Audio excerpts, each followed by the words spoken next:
right, hey guys, what's up? Stephen Boudreaux here, and I received 4 separate direct messages about how I could get so much power with the left hand using traditional grip. I thought that was kind of a cool thing to ask, so I thought maybe I'd address it and see if we could break it down.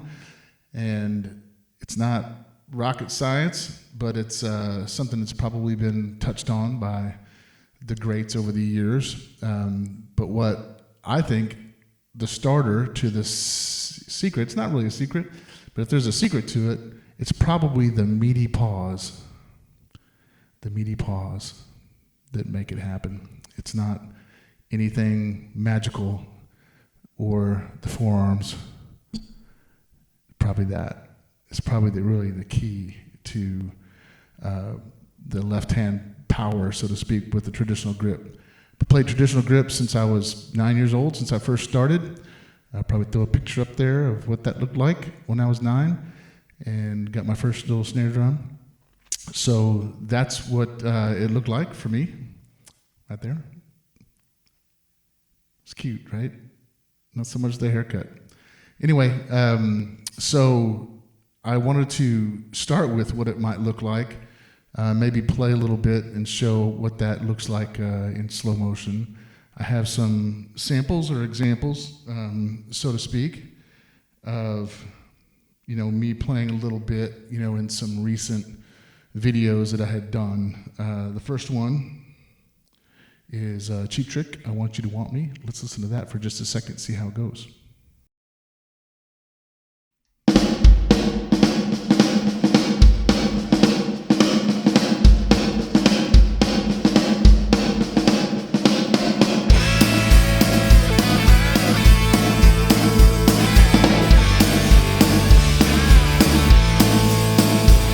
And that's how that looks. So it's a little snap back, right? And we have, there's been a lot of schools of thought on traditional grip and how it goes. If you've ever marched DCI, there's some schools of thought on how that looks broken down. Most of the DCI guys will lock that thumb and forefinger in place and then get that full lock there. No matter how far they bend it back, they're going to keep that lock in place. It doesn't matter. They're going to keep that there. In my case, as you can see from that first video, is that I let these 2 fingers go and just use the thumb and just bring it back and let it go as high as I could go and get that, what they call middle of the back stick height. So just whip it up there and then just whip it back down with the thumb and then bring those fingers back over the top. So that's kind of how I do it. But I have some examples of some other drummers that do it that way, not all the time, but a lot of time. One of those guys is one of my personal favorites, Vinny Colaiuta. Vinny Colaiuta, sometimes you'll see him with the fingers come off the stick like this.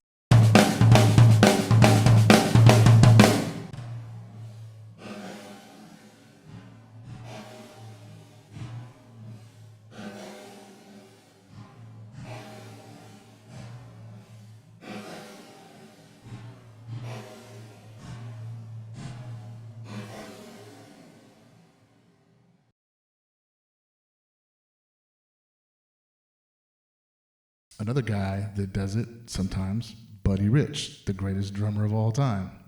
Probably not even a debate there. He goes like this. Looks like this anyway. See? Check out Buddy. He's got his fingers off that stick. Pretty hardcore right there. He's getting that whip action.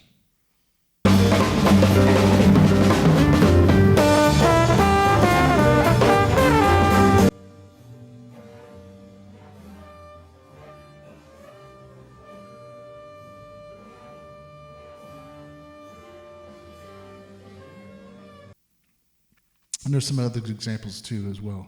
And then there's another guy who, just to give you an example of the DCI version of that. There's this kid named Keelan Tobiah who was back in 2011. I think he was the DCI INE champion that year. So he shows how he plays, and he keeps that contact, that squeeze between the index finger and the thumb all the time. So it's pretty impressive. I can't do what he's doing, but for him to get that power and control and never lose touch with that index finger and thumb is pretty impressive. So it looks like this.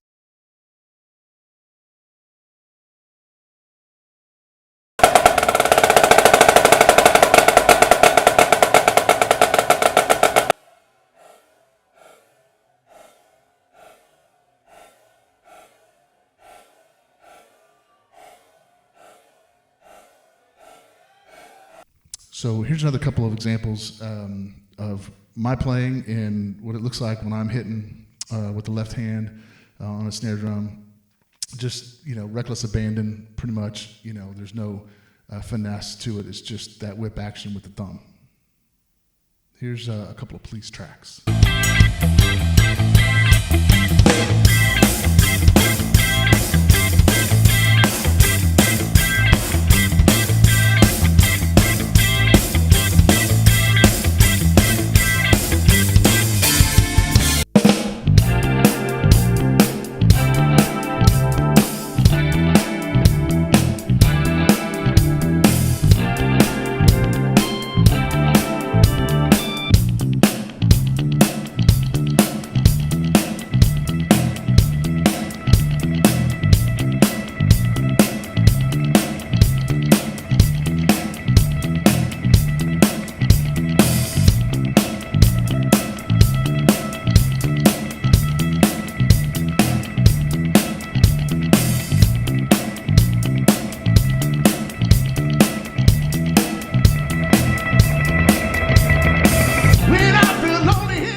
So just to wrap that up, basically we're talking about, pretty basic stuff. Again, nothing complex. So if I were to go to the kit and show what that looks like, again, it's pretty simple concept, right? It's just.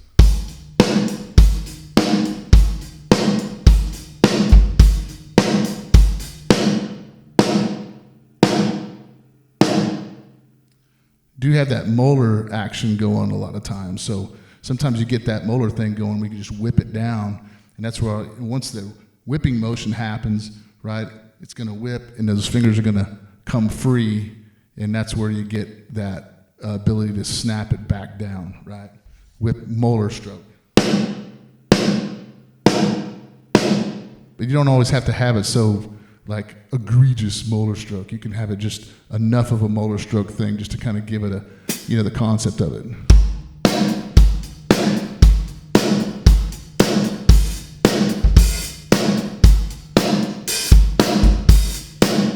So that's really all it is. Simple enough. Yeah, another way that I can get a little extra power from the left hand without being impeded by the right hand if I'm playing on the hi-hat is I'll toe out my right hand a little bit away from the left hand. I'm going to go to the above camera and show an example of that. That way I have some space and I'm not breaking it up. So,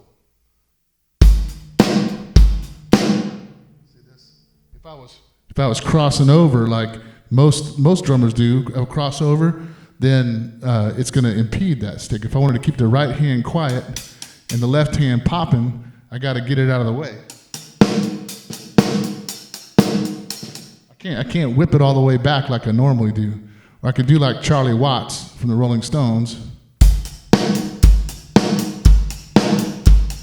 and lift it up out of the way.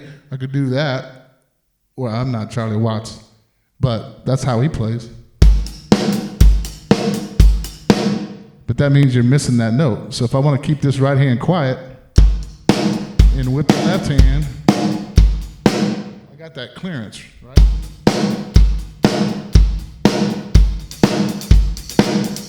I can keep that out of the way and just keep that left hand popping.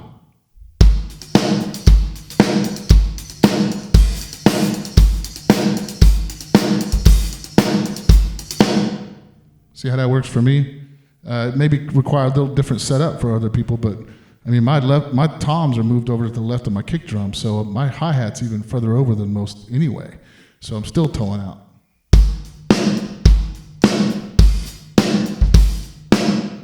So that's how I do it. Anyway, just wanted to address it because I thought it was a cool question that 4 separate people asked in the last month. So I thought it was kind of neat. Appreciate you guys watching the videos. It's been a lot of fun for me to try to learn, break stuff down, get better at the recording process and the performing process. Got a little Boudreaux karaoke, so I call it BOUDREAUXOKE, So I'm trying to sing a little bit better and drum a little bit better. So I'm going to keep doing it, and I appreciate you guys. Keep watching.